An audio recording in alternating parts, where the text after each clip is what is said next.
Hello friends, welcome to my channel. BPSC शिक्षक भर्ती second phase की जो आई हुई है उसी का आज हम लोग प्रैक्टिस सेट सॉल्व करेंगे। इसमें हम लोग हिंदी का समास पढ़ेंगे आज। अगर आप चैनल पर नए हैं तो चैनल को सब्सक्राइब कर लीजिए, क्योंकि इस चैनल पर डेली प्रैक्टिस सेट कराई जाती है। सबसे पहले हम लोग समास का शाब्दिक अर्थ समझते हैं। समास का शाब्दिक अर्थ होता है संक्षेप या संक्षेपीकरण।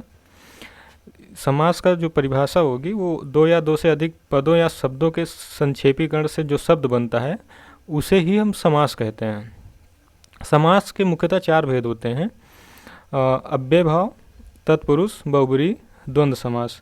इसी तत्पुरुष समास में के दो भेद हो जाते हैं, कर्मधारय समास, द्विग समास।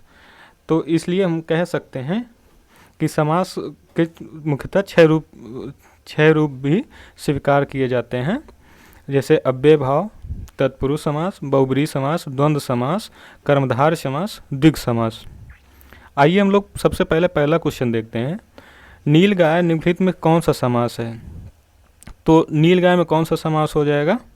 नीलगाय में कर्मधार समास हो जाएगा। कर्मधार की परिभाषा क्या होती है? तो सबसे पहले हम लोग समझते हैं कि कर्मधार की परिभाषा क्या होती है। तो विशेषण विशेष का संबंध बनता है। जैसे गाय विशेष हो गया, उसके पहले नीला लगा हुआ है, तो मतलब कि गाय कैसी है? नीली है। तो विशेषण विशेष का संबंध बनता है, तो वहाँ पे कर्मधार समास होता है। आइए अगला क्वेश्चन देखते हैं। त्रिभुज शब्द में निम्नलिखित कौन सा समास है? त्रिभुज शब्द में बताना है आपको कौन सा समास है। तो त्रिभुज में कौन सा समास है? द्विग समास है। द्विग की पहली बात हम परिभाषा देखते हैं कि मतलब क्या होता है। तो द्विग समास में आपको पहला नंबर संख्यावाचक दिखेगा। संख्यावाचक नंबर होगा, जैसे त्रि लगा हुआ है, त्रि मतलब तीन। तो जहाँ भी संख्या होगा वो द्विग समास होगा। आइए अगला क्वेश्चन देखते हैं। महात्मा शब्द में कौन सा समास है? महात्मा शब्द में कौन सा समास होगा? तो महात्मा शब्द में कौन सा समास होगा? तो महात्मा में कर्मधार समास हो जाएगा। क्या हो जाएगा? कर्मधार। इसमें भी विशेषण विशेष का संबंध बन रहा है। जैसे महान आत्मा, आत्मा कैसी है? महान है। तो विशेषण और विशेष का संबंध बन रहा है। तो इसका ऑप्शन नंबर सी सही होगा। अगला क्वेश्चन देखते हैं। प्रतिदिनम शब्द का समास विग्रह कीजिए। तो इसमें कौन सा होगा? दिनम दिनम प्रति हो जाएगा। ये अव्ययभाव समास होता है। प्रतिदिन अव्ययभाव समास का मतलब क्या होता है कि जब भी आपको उपसर्ग लगा दिख जाए, जैसे दिनम में प्रति लगा हुआ है, तो जब भी उपसर्ग लगा रहे तो वो अव्ययभाव समास हो जाएगा। तो ऑप्शन नंबर बी सही होगा। अगला क्वेश्चन देखते हैं। निम्नलिखित में से एक कर्मधार समास है। कर्मधार समास बताना है आपको। कर्मधार की हम लोग परिभाषा देख लिए हैं।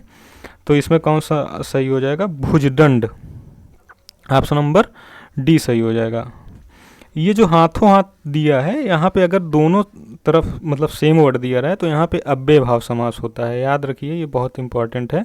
अगर दोनों तरफ सेम वर्ड दिया रहा है योजक चिन्ह के, तो यहाँ पे जो होता है वो अव्ययभाव समास होता है। आइए अगला क्वेश्चन देखते हैं।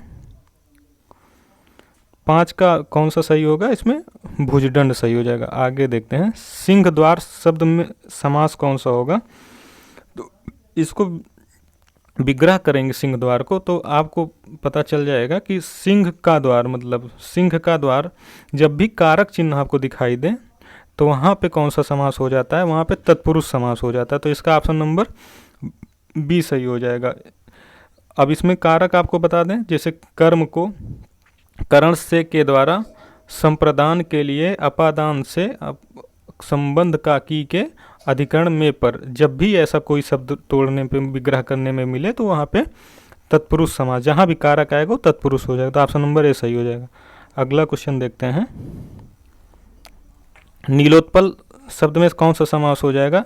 नीलोत्पल में कौन सा समास हो जाएगा? इसमें भी कर्मधार समास हो जाएगा, क्योंकि उत्पल माने कमल होता है और उसके पहले नीला लगा हुआ है, मतलब विशेषण विशेष का संबंध है। तो इसमें ऑप्शन नंबर सी सही हो जाएगा। आगे क्वेश्चन देखते हैं। धनंजय में कौन सा समास है? तो धनंजय में कौन सा समास हो जाएगा? बहुब्रीहि समास हो जाएगा। जब कोई तीसरा पद प्रधान हो जाता है तो वहाँ पे बहुब्रीहि समास होता है। तो ऑप्शन नंबर सी सही हो जाएगा इसका। निम्नलिखित में कौन सा द्वंद्व समास का उदाहरण नहीं है? द्वंद्व समास का कौन सा उदाहरण नहीं है? तो ये बताना है आपको 9 का। तो जब अभी पीछे हम लोग देखा गया है कि जब दोनों तरफ सेम योजक चिन्ह के दोनों तरफ सेम शब्द लिखा होता है तो वो द्वंद्व समास नहीं होता है, वो क्या अव्ययभाव समास हो जाता है। तो यही ऑप्शन नंबर इसका बी सही हो जाएगा। निम्नलिखित में कौन सा शब्द तत्पुरुष समास का उदाहरण है? सही विकल्प का चयन करना है। तत्पुरुष में क्या बताए थे आपको कि जब भी कारक चिन्ह मिल जाए आपको तो वो तत्पुरुष समास का उदाहरण होता है। जैसे राजपुत्र लिखा है, अगर इसको आप तोड़ेंगे तो इसमें आपको कारक चिन्ह मिल जाएगा, राजा का पुत्र, मतलब संबंध बताने वाला संबंध कारक है, राजा का पुत्र। तो इसमें ऑप्शन नंबर बी सही हो जाएगा। आगे क्वेश्चन देखते हैं। गिरधारी में निम्नलिखित में कौन सा समास है? गिर को धारण करने वाला, गिर मतलब पर्वत, पर्वत को कौन धारण कर रहा था? तो इसमें कौन सा हो जाएगा? इसमें हो जाएगा आपका बहुब्रीहि समास हो जाएगा। गिर को धारण करने मतलब भगवान कृष्ण की बात कर रहे हैं, तो मतलब तीसरा पद प्रधान हो जा रहा है, तो वहाँ पे कौन सा समास हो जाता है? बहुब्रीहि समास हो जाता है, मतलब ऑप्शन नंबर डी सही होगा। आगे क्वेश्चन देखते हैं। नीलोत्पलम में कौन सा समास है? नीलोत्पलम बताए थे, पीछे भी ये क्वेश्चन आ चुका है। तो नीला है मतलब उत्पल माने कमल और नीला, तो यहाँ भी कौन सा हो जाएगा? कर्मधार समास हो जाएगा। ऑप्शन नंबर ए सही होगा। आगे क्वेश्चन देखते हैं। मनमाना में निम्नलिखित कौन सा समास होता है? कौन सा समास है? तो मन का मानना, मतलब इसमें कौन सा समास हो जाएगा? इसमें भी आपका वो आ रहा है, क्या कारक आ रहा है, तो यहाँ पे भी तत्पुरुष समास हो जाएगा। ऑप्शन नंबर सी सही होगा। आगे क्वेश्चन देखते हैं। कतर वियोत में निम्नलिखित कौन सा समास है? 14 नंबर देखिए आप। कतर वियोत में कौन सा समास हो जाएगा? कतर वियोत में द्वंद्व समास हो जाएगा। ऑप्शन नंबर ए सही होगा। अगला क्वेश्चन देखते हैं। कमल नयन में कौन सा समास है? कमल नयन में कौन सा समास हो जाएगा? कमल नयन में बहुब्रीहि समास हो जाएगा। कमल नयन भगवान विष्णु को कहा गया है। इसमें तीसरा पद प्रधान हो रहा है, मतलब कि दोनों पद, कोई भी पद प्रधान न होकर कोई तीसरा अर्थ दे देता है, वहाँ पे बहुब्रीहि समास हो जाता है। तो कमल नयन भगवान विष्णु को कहा गया है, तो ऑप्शन नंबर सी सही हो जाएगा। हानि लाभ में कौन सा समास है? अगला क्वेश्चन देखिए। हानि लाभ में कौन सा समास है? तो अब इसमें देखिए आप, दोनों योजक चिन्ह की तरफ दोनों जब भी विपरीत शब्द दिए रहे हैं, यहाँ पे फोकस करना है। हानि और लाभ और शब्द या योजक चिन्ह लगा है, तो अब विपरीत शब्द दिया रहा है, तो वहाँ पे कौन सा समास हो जाता है? वहाँ पे द्वंद्व समास हो जाता है। ऑप्शन नंबर डी सही होगा इसका। आइए अगला क्वेश्चन देखते हैं। जय पराजय में कौन सा समास है? जय और पराजय, अब देखिए यहाँ पे योजक चिन्ह के दोनों तरफ विपरीत शब्द लगे, जय और पराजय, तो यहाँ पे जब भी विपरीत लगा रहे तो वहाँ पे द्वंद्व समास हो जाएगा। तो ये ऑप्शन नंबर सी सही हो जाएगा, 17 का सी। अगला क्वेश्चन देखिए। लंबोदर उदाहरण है। लंबोदर, लंबा है उदर जिसका, तो मतलब ये तीसरे को इंडिकेट कर रहा है, तो यहाँ पे बताए थे कि बहुब्रीहि समास हो जाएगा। बहुब्रीहि समास, लंबोदर गणेश जी को कहा गया है। अगला क्वेश्चन देखते हैं। ऑप्शन नंबर इसका 18 का ए सही होगा। अगला क्वेश्चन देख लेते हैं। आजन्म शब्द में समास कौन सा है? बताए थे कि जब भी आपको यहाँ पे देखिए, जब भी आपको उपसर्ग लगा दिखे, जैसे जन्म में आ लगा हुआ है, जन्म में क्या लगा है? आ लगा हुआ है, तो जब भी उपसर्ग दिखे आपको तो वहाँ पे कौन सा समास होता है? वहाँ पे बहुब्रीहि अव्यय भाव समास होता है। जब भी आपको उपसर्ग लगा दिखे तो वहाँ पे अव्यय भाव समास होता है। अगला क्वेश्चन देख लेते हैं।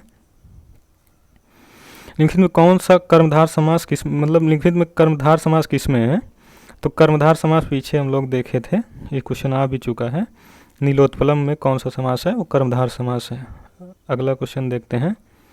गौशाला शब्द में कौन सा समास है? गौशाला शब्द में कौन सा समास होगा? गौ की शाला या गौ का शाला, जहाँ पे गायें रखी जाती हैं, तो वहाँ पे जब भी कारक चिन्ह दिखे, तोड़ के देख लीजिए आप उस शब्द को, तो वहाँ पे तत्पुरुष समास हो जाता है। अगला क्वेश्चन देख लेते हैं। द्विग समास का उदाहरण कौन सा है? द्विग समास का उदाहरण बताए थे कि जब भी आपको पहला संख्यावाचक शब्द दिख जाए तो वहाँ पे द्विग समास का उदाहरण हो जाता है। तो ऑप्शन नंबर सी त्रिभुवन लिखा हुआ है, मतलब तो वहाँ पे 3 शब्द को इंडिकेट कर रहा है, तो वो भी द्विग समास का उदाहरण है, तो त्रिभुवन सही होगा इसका। अगला क्वेश्चन देखते हैं। लेकिन में द्वंद्व समास बताइए, द्वंद्व बताना है आपको। तो द्वंद्व आपको कौन सा दिख रहा है? ऑप्शन नंबर डी देखेंगे, पाप और पुण्य। ऑप्शन नंबर डी सही होगा इसका। अगला क्वेश्चन देखते हैं। परमानंद में कौन सा समास है? परमानंद में कौन सा समास हो जाएगा? ऑप्शन नंबर सी देखिए, कर्मधार समास हो जाएगा। परमानंद में कौन सा समास है? कर्मधार समास है। अगला क्वेश्चन देखते हैं। पंचवटी में कौन सा समास है? पंचवटी में कौन सा समास है? आप पहले शब्द को देखिए, 5 शब्द लगा हुआ है। जब भी बताएं कि संख्यावाचक पहला रहेगा तो वहाँ पे द्विग समास हो जाता है। ऑप्शन नंबर बी सही है, पंचवटी में द्विग समास हो जाएगा। आगे क्वेश्चन देखते हैं, धनुर्बाण में निम्नलिखित में कौन सा समास है? धनुर्बाण में कौन सा समास हो जाएगा?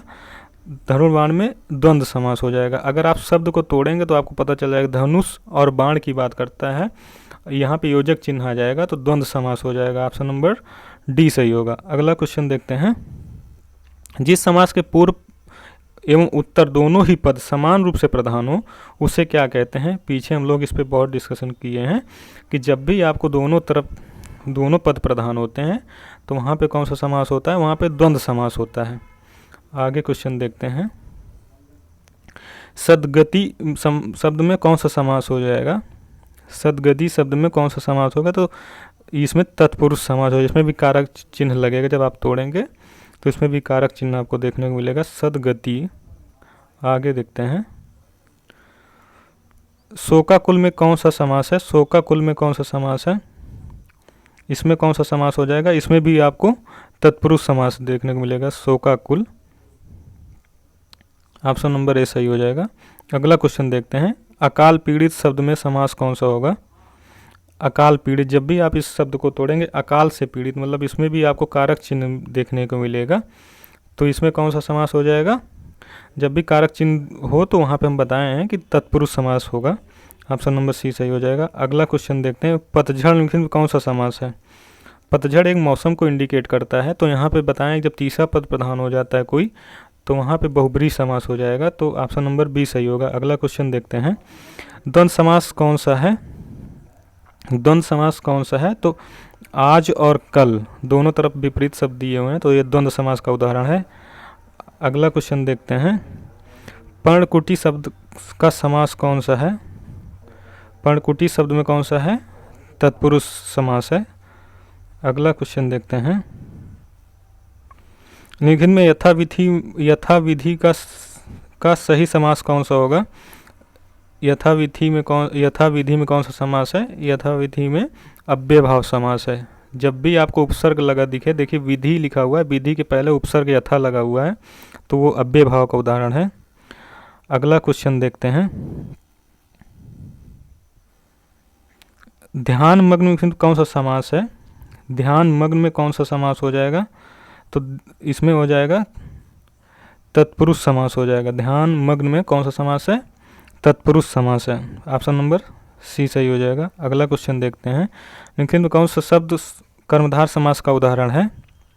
कौन सा शब्द कर्मधार समास का उदाहरण है? तो कर्मधार में कौन सा हो जाएगा? ऑप्शन नंबर ए, अंधकूप हो जाएगा। अगला क्वेश्चन देखते हैं, अनुरूप निम्नलिखित में कौन सा समास है? अनुरूप में कौन सा समास हो जाएगा? अव्ययभाव समास हो जाएगा, क्योंकि यहाँ पे देखिए रूप लगा हुआ है, रूप लिखा है, रूप के पहले अनुस जो उपसर्ग लगा है, तो वहाँ पे जब भी उपसर्ग लिखा दिखे तो आप अव्ययभाव को मारेंगे। ऑप्शन नंबर सी सही हो जाएगा। अगला क्वेश्चन देखते हैं, द्वंद्व समास में कौन सा पद प्रधान होता है? पीछे हम लोग देखे हैं द्वंद्व समास में दोनों पद प्रधान होते हैं, तो ऑप्शन नंबर सी सही हो जाएगा। अगला क्वेश्चन देखते हैं, किस शब्द समास का पूर्व पद संख्यावाचक होता है? संख्यावाची या संख्यावाचक होता है। तो पीछे हम लोग पढ़े थे कि जब भी संख्यावाचक होगा वो द्विग समास का होता है। तो द्विग की परिभाषा भी है, जब भी आपको पहला पद संख्यावाचक जैसे त्रिभुवन दिख जाए, पंचवटी दिख जाए, इसमें भी वही पूछा है कि पूर्व पद संख्यावाची है तो द्विग में होता है। अगर आपको चैनल में पढ़ाया हुआ वीडियो अच्छा लगा है तो आप चैनल को सब्सक्राइब कर दीजिए और लाइक कर लीजिए। Thank you.